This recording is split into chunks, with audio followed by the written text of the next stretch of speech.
In this segment of the notes, we're going to be using the fundamental identities to evaluate expressions and to find the value of the 6 trig ratios without the use of a right triangle. For the first example, let's look at sine alpha equals 3/4 and alpha is between pi halves and pi. So I'm going to start with the restriction.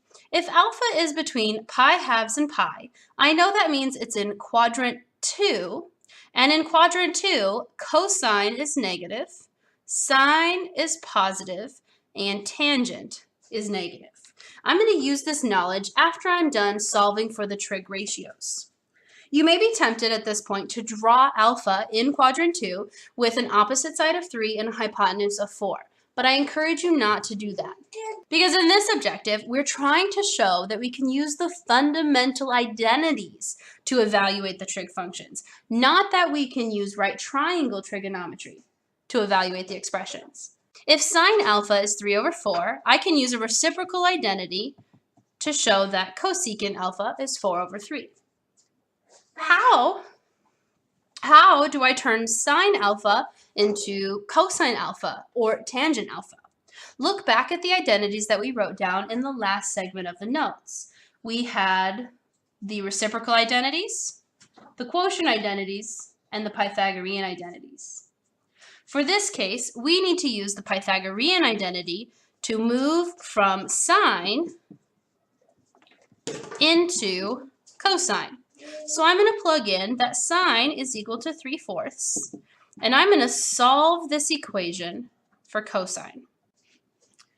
3/4 squared is 9/16.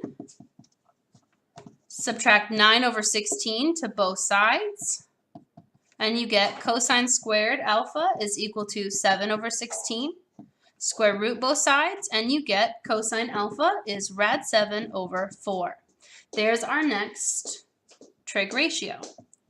And we have yet to draw a triangle. Well, once you know cosine, you can use the reciprocal identities to find secant. If cosine is rad7/4, secant is 4/rad7 or 4rad7/7. The last ratio that we're missing is tangent and its reciprocal cotangent, but we know from the quotient identities that tangent is sine divided by cosine. That means tan alpha is 3/4 divided by rad7/4. With fraction division, we know that it's multiplying by the reciprocal. And so we get 3/rad7.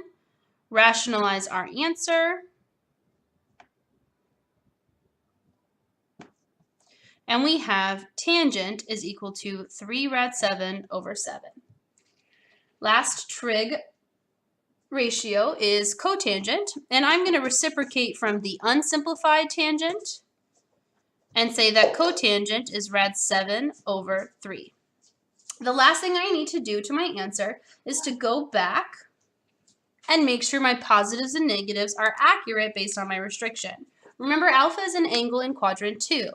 And in quadrant 2, cosine is negative. That's not cosine. And in quadrant 2, cosine is negative, which means secant has to be negative.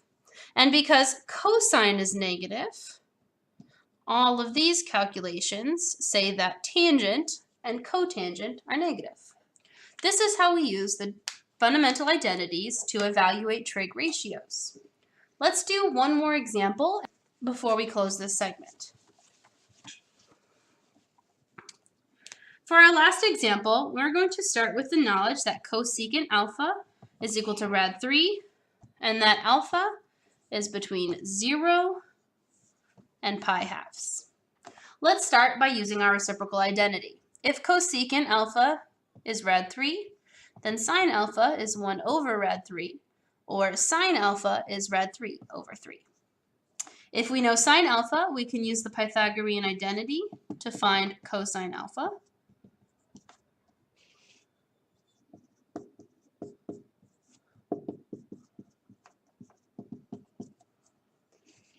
And And if you take rad 3 over 3 squared, you get 3 over 9. Now my advice is to not simplify this fraction. Foresight tells me that I'm going to need to square root, and having a perfect square in the denominator can only be a good thing. Subtract 3/9 to both sides, we get cosine squared alpha equals 6 over 9.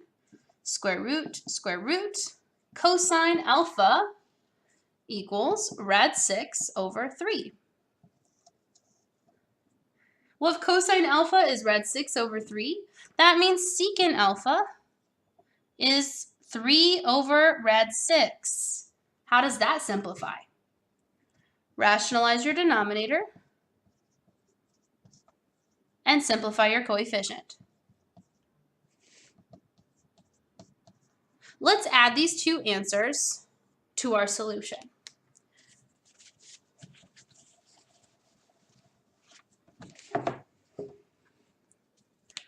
Cosine alpha was rad 6 over 3, and secant alpha was rad 6 over 2. The last trig ratio we need to find is tangent. And according to the quotient identity, tangent is equal to sine divided by cosine. Multiply by the reciprocal. I can simplify both the coefficients and the radicals. I get that tangent is equal to 1 over rad 2, or tangent equals rad 2 over 2. And again, reciprocating from the unrationalized answer, I get that cotangent alpha is rad 2 over 1, or rad 2. Let's go back to the restriction. In the beginning, I stated that alpha needed to be between 0 and pi halves. Well, 0 to pi halves is quadrant 1, and in quadrant 1, cosine is positive, sine is positive, and tangent is positive.